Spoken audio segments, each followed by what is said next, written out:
Welcome to Glocal tales. আজকে আমরা দেখে নেব খুব সহজেই আমরা কিভাবে আমাদের নাম বা আমাদের বাবা মার বা আত্মীয় স্বজনের নাম 2002-এর ভোটার লিস্টে আছে কিনা তা দেখে নিতে পারি।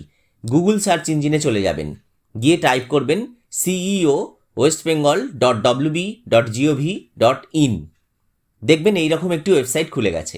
এই ওয়েবসাইটের ওপরে থাকা ছবিটি ক্রস করে দেবেন, তারপর নিচের দিকে নামবেন, দেখবেন একটি চলমান লেখা নীল রঙের ইলেকট্রাল রোল অফ SIR 2002। আপনি ওই ইলেকট্রাল রোল অফ SIR 2002 লেখাটিতে ক্লিক করবেন। ওই লেখার উপর ক্লিক করলে দেখবেন যে পশ্চিমবঙ্গের জেলাগুলির নাম দেখাচ্ছে। এটা মনে রাখতে হবে যে এখন আপনি যে জেলার বাসিন্দা হয়তো সেই জেলার নাম এখানে নাও থাকতে পারে। আপনি 2002-এ যে জেলার ভোটার ছিলেন সেই জেলার নামের ওপর এবার আপনি ক্লিক করবেন। আপনি বা আপনার আত্মীয় স্বজন বা বাবা মা যে জেলার ভোটার 2002-এ ছিলেন সেই জেলার নামের ওপর ক্লিক করুন। ধরুন আপনি হাওড়া জেলায় ক্লিক করলেন। ক্লিক করার পর আপনি দেখতে পাবেন ওই জেলার 2002 সালের বিধানসভার নামগুলি দেখাচ্ছে। এবার এরকম হতে পারে আপনি বা আপনার বাবা মা বা আত্মীয় স্বজন এখন যে বিধানসভার ভোটার সেই বিধানসভার নাম এখানে দেখাচ্ছে না, এমন হতেই পারে।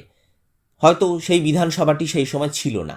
2002 সালে আপনার আত্মীয় বা বাবা মা বা আপনি নিজে যে বিধানসভার ভোটার ছিলেন সেই বিধানসভার নামের ওপর ক্লিক করার পর দেখতে পাবেন যে পোলিং স্টেশন বা বুথের নামের তালিকা বা লিস্ট দেখাচ্ছে। আপনি সেই লিস্ট থেকে খুঁজে বের করবেন আপনি 2002 সালে বা আপনার আত্মীয় স্বজন বা বাবা মা 2002 সালে এই বুথগুলির মধ্যে কোন বুথের ভোটার ছিলেন। সেই বুথটি খুঁজে পাওয়ার পর সেই বুথের নামের পাশে যে ফাইনাল রোল কথাটি লেখা আছে নীল রঙের, তার উপরে ক্লিক করবেন। এই ফাইনাল রোল কথাটির ওপর ক্লিক করলে দেখবেন যে ওই বুথের ভোটার লিস্ট আপনি পেয়ে যাচ্ছেন।